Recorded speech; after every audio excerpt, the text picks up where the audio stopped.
It has been said that young people are the future of any country or any world. I believe that's true. And if you do, then together we know that we must invest in our young people. One of the best ways we can invest in them is by obtaining the booklets from the drugfreeworld.org Truth About Drugs campaign. The booklets, especially on marijuana, come in English, of course. This is something that is out there and is talked about a lot in the media, but it also comes in Spanish. And then there is a book that is a compilation book. And this one is very important because it covers things like alcohol abuse, ecstasy. We know that cocaine, crystal meth are things that are dangerous. Inhalants can be abused, and also heroin, LSD, and even prescription drugs. So it's very important to get these booklets that give information about what these drugs and what alcohol abuse will do. They don't say don't take them, which oftentimes turns young people off. They tell everyone who reads these booklets what this kind of activity will do. And in that way, we're investing in our young people and investing in the future of our country and this world. Just go to drugfreeworld.org and get these free booklets right away.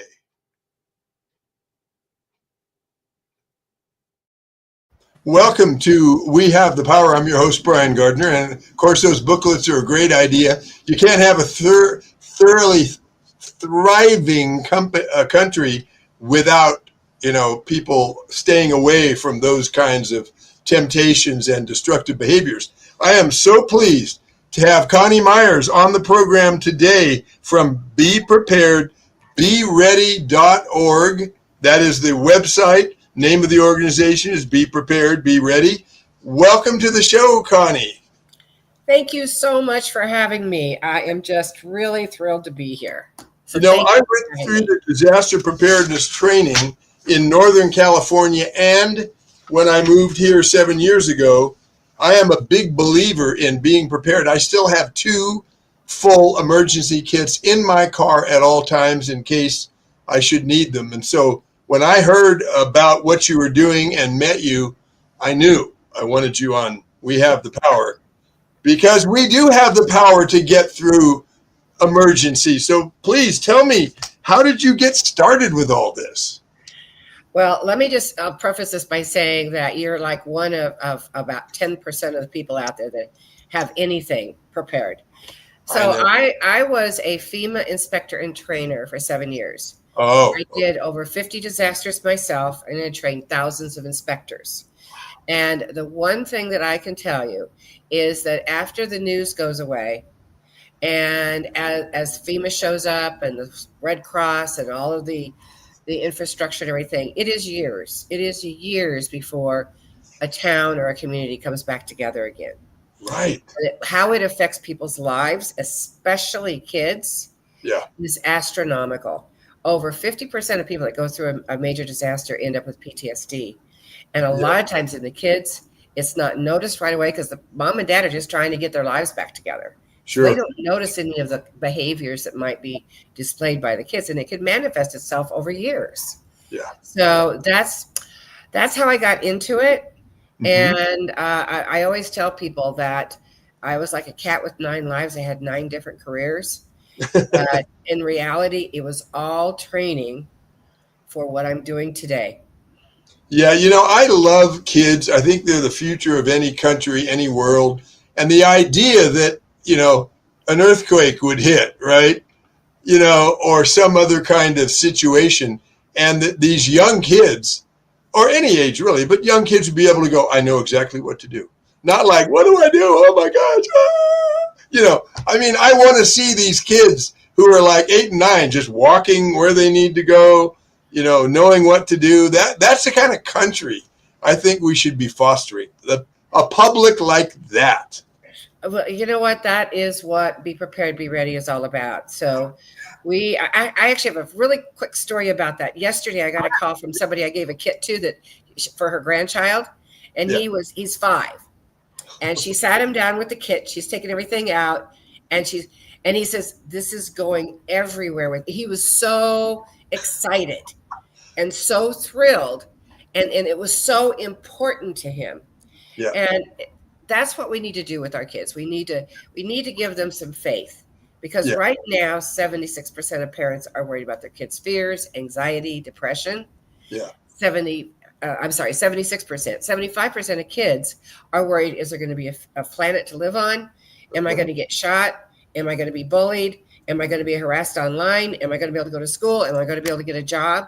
Yeah. My kids never had to worry about any of that. So, and the mental health people say the best way is to overcome that is to empower them and create activists. Yeah. I'm a big one about get off the couch, and a lot of your depression will go away the moment you put your attention on someone other than your problems and yourself. I'm not a big believer of let's drug everybody. So why were you depressed, Dave? I don't remember, but I feel better. That's not a solution.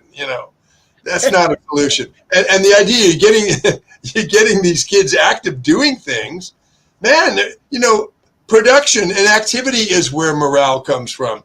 Not sitting there going, yeah, oh boy, oh my gosh.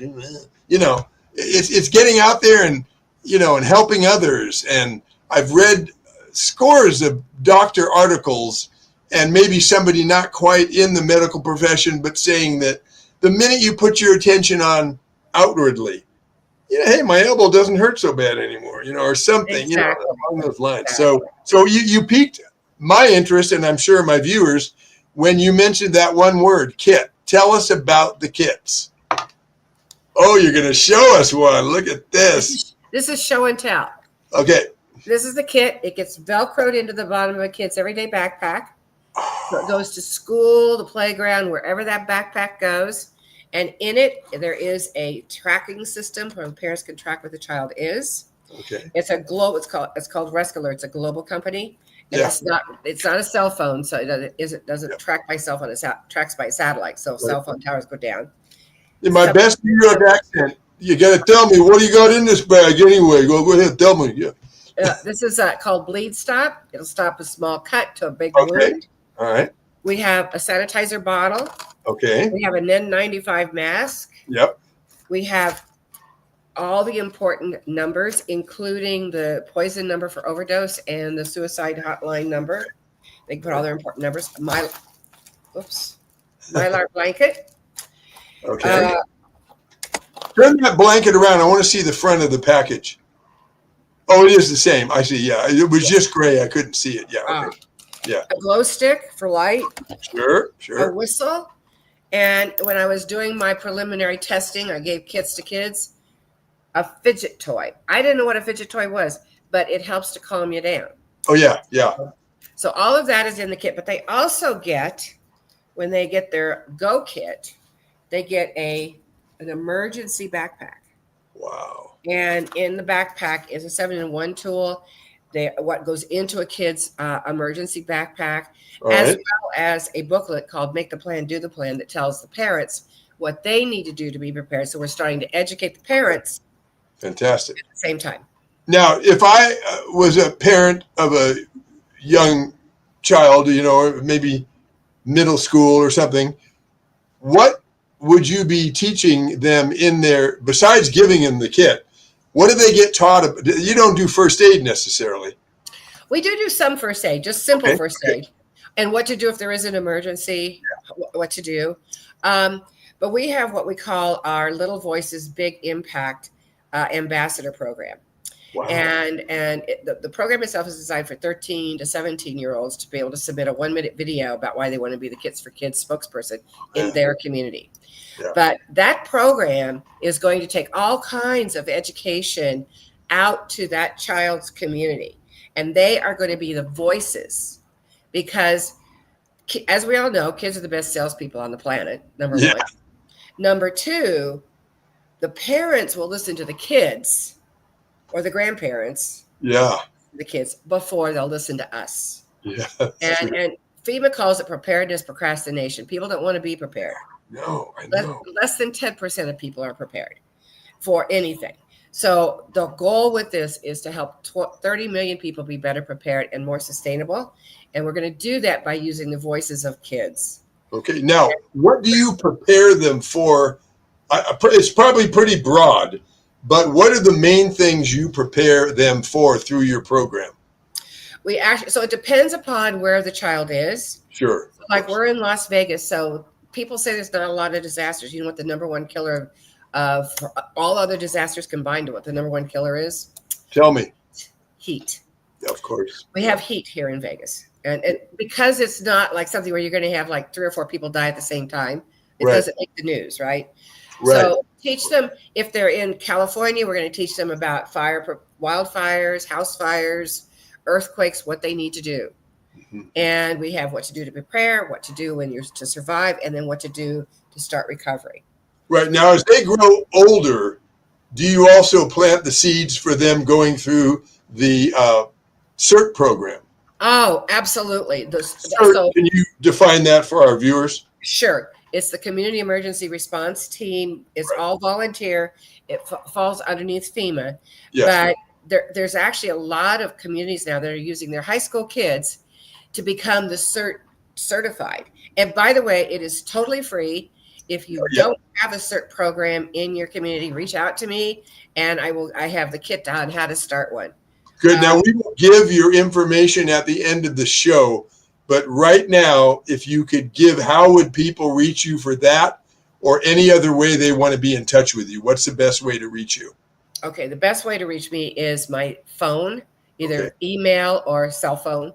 The phone number is 503-805-6621. And give that again, please. 503-805-6621. Okay, good. And my email is CONI, Connie, MEYERS, Myers, at bepreparedbeready.org. Good. Now, do you find that, apparently when I went through the CERT program, there are some faults in Las Vegas. And if LA starts shaking pretty hard, we could feel some of it. What is the number one thing you have to overcome with these kids that they're most afraid of in having to deal with if they try to help a situation? They need to be able to react and not think. Yeah. That's the number one thing. And by the way, getting in a door frame is not what you need to do. Okay. That is the last thing you need to do. You need to get up against an interior wall that is a wall that holds a house up. Yeah. But the biggest thing is really just knowing what to do. So in an earthquake, if it's at night, you want to make sure you have your shoes by your bed. Yeah. And your feet go into the shoes, and you have your kit where you're grabbing it and holding on to it. And if it keeps shaking, do not run outside. Right. You stay away from windows, and you get underneath something heavy, like a heavy table or underneath the bed or something heavy. Yeah. So, but once you know that, and you have the drills, like there should be drills for young kids. I say you should have a drill every quarter until it's trained into them of what to do. Because I went through the Henderson CERT program, but when I think about what if I come across an emergency situation, how much, not because of my age, I'm over 70, but I have good mental capacity, but you just aren't working with it every day. And I go, what would I retain? And so I should probably try to go back and do something again with CERT and keep refreshing myself. And that would be true of kids. They play soccer, they play baseball, and yet you want them to retain what to do in an emergency. And that's, something that's very important. Now, you recently had your launch. This is so exciting, and a relationship with Opportunity Village. Talk to us about that a little bit. You had a launch, huh? Yes, and it was absolutely, it was more than I could have ever thought. So Opportunity Village, for those that don't know, is a nonprofit. It's been around for over 40 years. Right. They help people with life skills and job skills when they have mental disabilities. Okay. And one of the things they teach them is called kitting. So we had the people at Opportunity Village put the kits together. Oh, that's great. So our launch, our first big event is at Opportunity Village. Okay. And we gave the first kits to the people that put the kits together. Oh, yeah. Give me another blanket over here. Yeah. It was, and I had, so the director of youth development and social innovation for the mayor's office for kids, right. Dr. Malish was our keynote speaker. I had a 7th grade teacher that was just outstanding. And then I have 2 youth liaisons, Olivia Kagan, who is 13, and she knows more about sustainability than most sustainability scientists. Oh my gosh. And this little guy named Justin. How old is he? He's 9 now. He started his own nonprofit when he was 5 called Heroes What? and Hearts. Yes. What did he start? Wait, what did he start? It's called Heroes and Hearts, and it has 4 pillars, and one of them is creating libraries. He's done 6 libraries all around the world, 3 of them in Africa, 1 in Poland, he's 9 years old? Yes, they just came. Our senators don't even work this hard. Come on. Right. Well, and he did a TED Talks at 7. Can you imagine? He's making us all feel like slackers. Oh, this is the kind of kids I want to grow up in a world with kids like this. Oh, he is just a dynamite. Dr. Malish is the one that introduced me to him and his mom. Yeah. But they each gave a talk, and I tell you what, I didn't really. Of course, when you're emceeing it, you're not really paying attention to what's yeah, happening, of course. Right? And so then I sat down and I took the snippets. So I have snippets of all of it, and I'm sitting there crying like a baby. I mean, it was the perfect way. And now we're getting ready. So the week after that, he launched a library right here in Las Vegas. And so he's also working with your. He's also working with your organization too.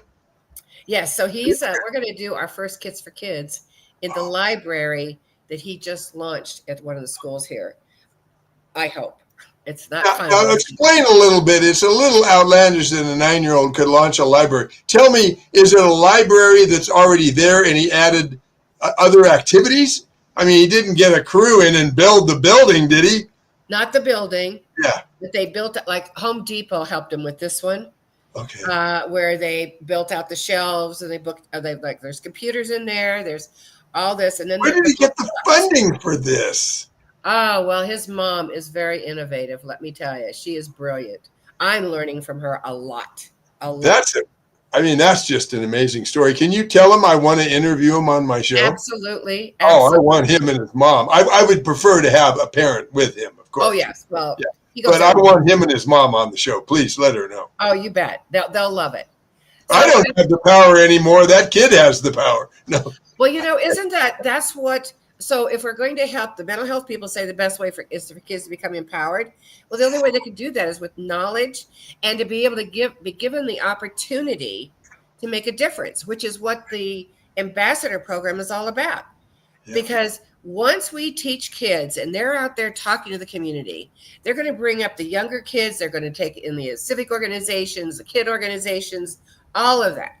Right. And they are going to be the community leaders, and they're going to be different than anything we've ever seen before, because they are facing things that we never had to face. So they're looking at it, okay, how can I make this a better world? Yeah. And when you start them young, what's going to happen when they get to be our age? Yeah, and I love the idea of a young boy or young girl and the politician saying, oh, it's really nice what you're doing. That's great, And then instead of them going, oh, thank you, they're going, yeah, but Senator, I don't see you very active in the community. Amen. Yeah, you better get to it, Senator, because I'm going to grow up and take your spot. Well, I really feel like, kids do not get enough credit. And the young people, like I just met another one the other day, and I'm like, oh my God, these kids, what they're doing at 8, 9, 10 years old, gosh. I was not even dreaming of. I was still playing with dolls then. Yeah. And they're really, and they're concerned. They're concerned about their world. Yeah, and then you mix that with Toastmaster training. Now you've got someone of any age that can make a sentence without I can't watch my NASCAR drivers anymore after going through Toastmaster. Well, what happened to your engine, Charlie? Well, the engine,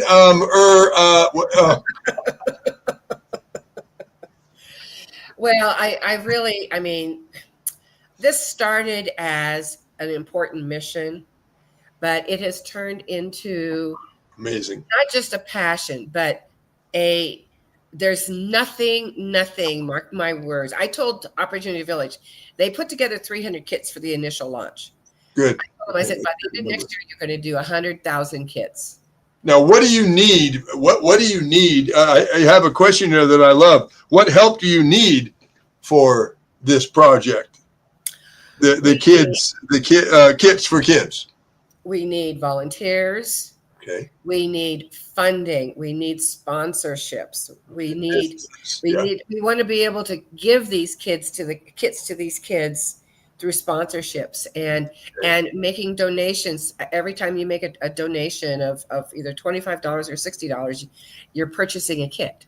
Good. And we'll give your contact information again before the end of the program. Now, I do have a question on these kits. Do any of the kids ever say, hey, well, there should be this in the kit? Why not add this in the kit or that?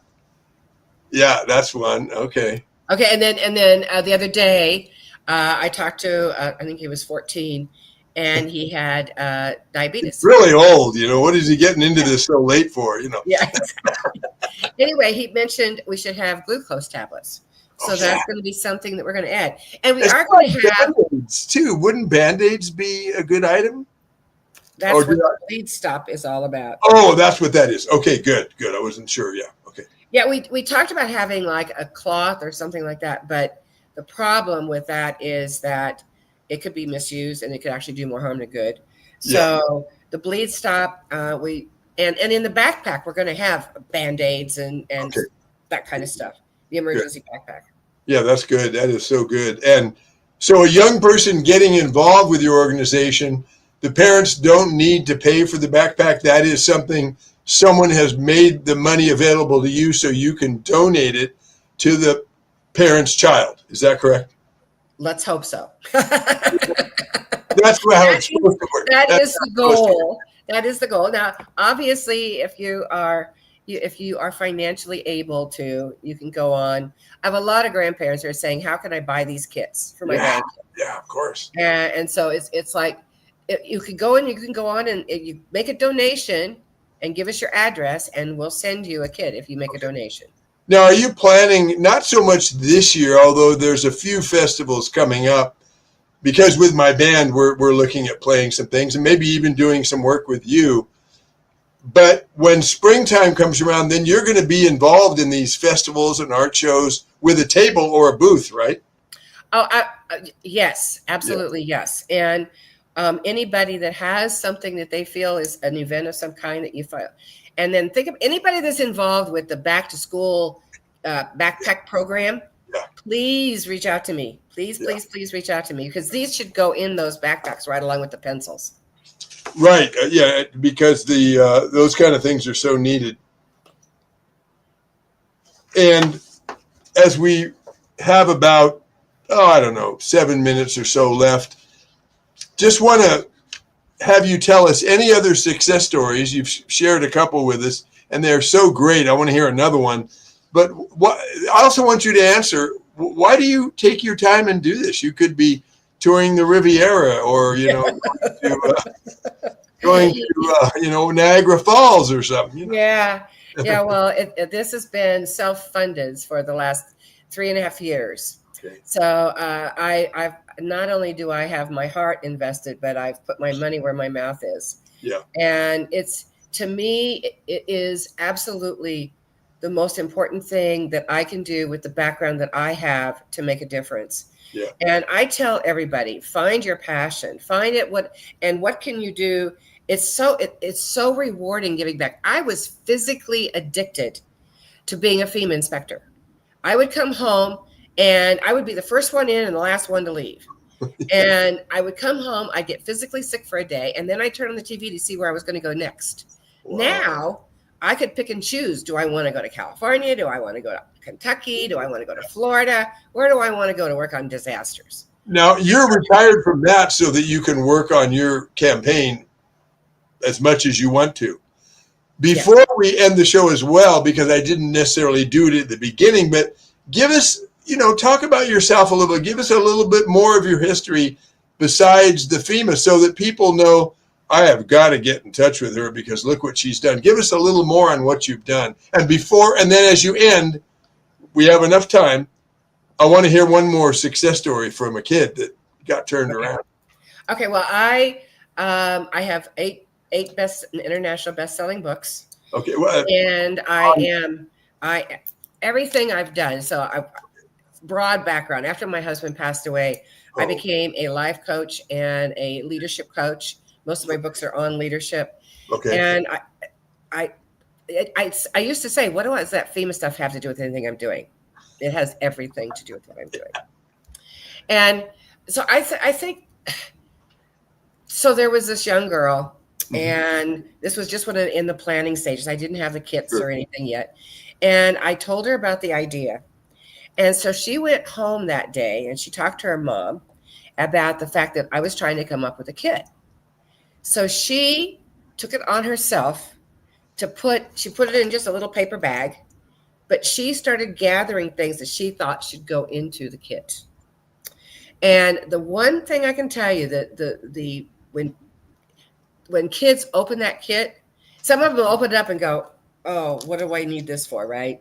That was Justin. No, they don't realize. Yeah. But then when his mom explained what it was for, then he got all excited about it. And just like that little 5-year-old, I cannot wait to get his video. It is going to be priceless. But this is my life now. It's fantastic what you're doing, especially that you don't have to do it, but you've taken this on. Very commendable because, that's the name of the show. We have the power. We're not Rockefellers. We're not, the head of the CIA doing all these things around the world. But collectively, people with our viewpoint are making a difference. And I've talked to 5 kid nonprofits in this town that are all being ran by people over 70. Wow, that's really something. My interest in this area started when I heard this true story about Rosa Parks. And I would have loved to have been a fly on the wall when this white man came to the black section and said, "Could you get up? I want to sit down." And she turned to him and said, "Sir, I'm tired. Go ahead and arrest me." And then the end of this story is I was working at a Ford dealership. I got to go to the Dearborn Museum. They found Rosa Parks' bus rotting and rusting in a field, brought it into the Ford Museum, refurbished it with a plaque where she was sitting. I got to sit in the seat. That's when I found out she was in the black section. It doesn't justify it, but I thought at least he would have the manners only to ask somebody in the white section to get up. No, he went back to the black section and said, "Get up," So this kind of activism, that's where when I heard that, I went, what am I doing? She wasn't even a PR person, and she got Martin Luther King his start, It's incredible. And can you imagine kids walking up to the grandparents saying, "Look, I want to get some of these kits for people that can't afford them." Yeah. What if they, do the traditional lemonade stand? What are you doing this for? Are you going to buy yourself a Nintendo? No, I'm doing this so I can buy kids. I'm even getting choked up talking about this. Imagine a kid who is so far thinking that he's doing a lemonade stand to get kits for his fellow students. That is so beautiful, right? Yes. And that's why we thank you today for doing what you're doing. And I want to have you back in 3 months and see what's happening. And I want our music to grace the ears of some of your kids, hopefully. Hopefully, yes, definitely. Yeah. So listen, thank you for being on the show today. It has been one of my favorite interviews, and we will definitely have you back. Real quickly, we have just enough time for you to tell people how the heck to get in touch with you.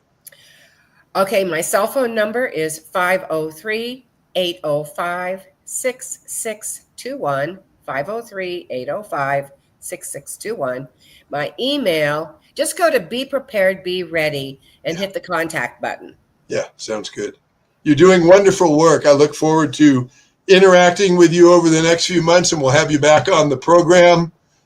You are an angel in this community. Thank you. Brian, thank you so much for having me. I really appreciate it. Awesome. My pleasure. Thank you so much for watching, everyone. Tune in next Thursday at 5 p.m. And we will have the person who started PRConnectionsRadio.com at the end of the month. And next week, we are going to have a special gentleman who works to stop psychiatric abuse. Don't miss the show. Feel free to watch the other shows that are loaded at PRConnectionsRadio.com. And never forget, that's right, you can make a difference. Thank you for watching. PR Connections Radio thanks you for watching this podcast. Check out more episodes of this show and our others at prconnectionsradio.com.